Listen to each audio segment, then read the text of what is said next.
اگر بیوی کا وکیل غیر محرم ہو تو کیا نکاح ہو جاتا ہے؟ میرا جب نکاح ہو رہا تھا تو میرے نکاح کا وکیل میری ساس کا چچا زاد بھائی تھا۔ اف اف اف، وہ میری بیوی کے محرم میں نہیں آتا، تو کیا وہ وکیل بن سکتا ہے؟ اور میرا نکاح صحیح ہو گیا یا نہیں؟ میری بیوی یتیم ہے، باپ اور بھائی نہیں ہے، اس لیے وہ وکیل بنا تھا۔ محمد ہلال ہے یا پتہ نہیں بلال ہے، پشاور سے۔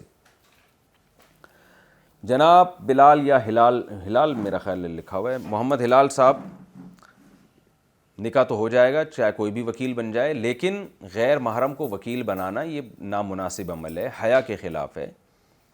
تو سب سے پہلا وکیل تو لڑکی کا اس کا والد ہوتا ہے، اس کے بعد اس کے بھائی ہوتے ہیں، والد کے بعد دادا ہوتا ہے، دادا نہیں ہے تو بھائی ہیں، یہ وکیل ہوتے ہیں۔ بھائی نہیں ہے تو چچا ہے، چچا نہیں ہے تو پھر چچا زاد بھائی ہے، یعنی جتنا قریب ترین، پہلے محرم رشتہ پھر نامحرم اگر ہیں تو پھر قریب ترین۔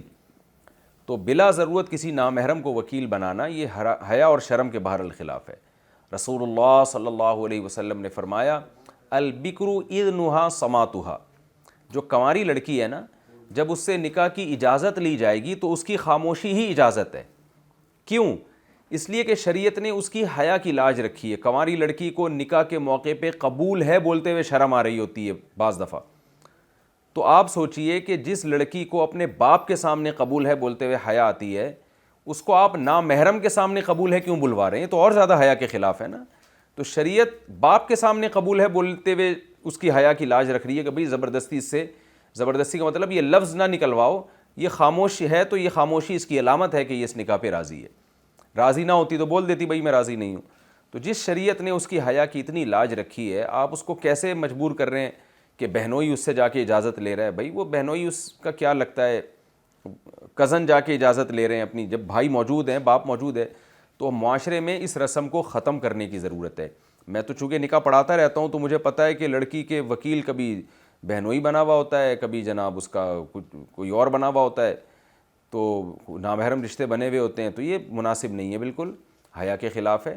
لڑکی سے جو اجازت لینے جائے گا اس کا باپ، اس کے دادا، اس کے چچا، اس کا بھائی، یہ ولی ہے۔ باپ تو سب سے پہلے اللہ نے اس کو ولی بنایا ہے، ولی ہی وکیل بھی ہوتا ہے، تو سب سے پہلا حق تو باپ کا ہے۔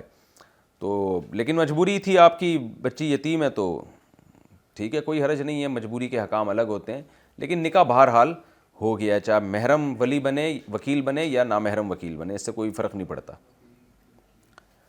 والد کی وفات کے بعد روزانہ قبرستان جانا۔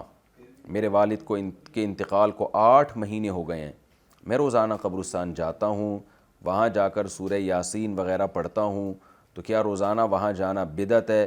بہت سے لوگ اس سے روکتے بھی ہیں۔ یونس صاحب انڈیا سے، دیکھیں سورہ یاسین پڑھنے کے لیے جانا تو بدعت ہے۔ سورہ یاسین تو کہیں سے بھی پڑھی جا سکتی ہے، یہاں بھی پڑھی جا سکتی ہے، وہاں بھی پڑھی جا سکتی ہے۔ آپ اگر صرف زیارت کے لیے جاتے ہیں تو 2 زیارتیں ہو سکتی ہیں، ایک تو قبرستان کی زیارت کے لیے جانا، وہ تو نبی صلی اللہ علیہ وسلم نے حکم دیا، فرمایا زورھا فإنھا تذکر الآخرہ، قبرستان کی زیارت کیا کرو، اس سے آخرت کی یاد تازہ ہوتی ہے۔ تو جتنی زیادہ زیارت کریں، آپ روزانہ جائیں، روزانہ آخرت قبر کو یاد کرنے کے لیے تو روز جانا بھی فضیلت ہے، اس میں کوئی ممانعت کی کوئی دلیل نہیں، کیونکہ جب نبی نے حکم دے دیا تو ہر آدمی اپنی استطاعت کے بقدر جا سکتا ہے۔ دوسرا مسئلہ ہے اسپیشل والد کی قبر کے لیے جانا، تو اس کا بھی حدیث سے ہمیں ثبوت ملتا ہے۔ نبی صلی اللہ علیہ وسلم نے اللہ سے اجازت مانگی کہ اپنی والدہ کی قبر کی آپ کو اجازت دی جائے، ان کی زیارت کی، تو اللہ نے اجازت دے دی۔ تو والدہ سے محبت تھی، اسی وجہ سے رسول اللہ صلی اللہ علیہ وسلم اپنی والدہ کی قبر کی زیارت کے لیے گئے۔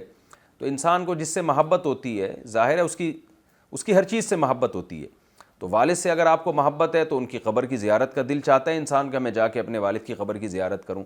لیکن اسپیشل دعا مانگنا کے لیے جانا یا تلاوت کے لیے جانا، اس میں جانے کی ضرورت نہیں ہے، وہ دعا ہر جگہ سے قبول ہوتی ہے، ایصال ثواب ہر جگہ سے ہوتا ہے، تو اس نیت سے آپ نہ جائیں۔ ہاں جانے کے بعد آپ وہاں دعا کریں یا کچھ تلاوت کر لیں تو وہ جائز ہے۔ ایک ہے گئے اور آپ کو خیال آیا کہ خاموش بیٹھنے سے بہتر ہے کہ میں اپنے والد کے لیے دعا کروں، تو یہ بہت اچھی بات ہے، لیکن یہ سمجھنا کہ وہیں جا کے تلاوت کروں گا تو زیادہ فائدہ ہوگا، وہیں جا کے دعا مانگوں گا تو ٹھیک ہے، وہاں جا کے دعا مانگنے میں ذرا استحضار زیادہ ہوتا ہے، اس لحاظ سے تو بہرحال فائدے کی چیز ہے، لیکن ایسی چیزیں آہستہ آہستہ بدعت بن جاتی ہیں۔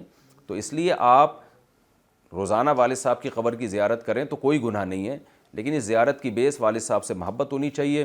پھر وہاں جا کے فضول بیٹھنے کے بجائے آپ سورہ یاسین پڑھ لیں یا دعا مانگ لیں والد صاحب کے لیے, تو یہ بھی ایک ثواب کا عمل ہے, اس کے بھی ناجائز ہونے کی کوئی دلیل نہیں ہے.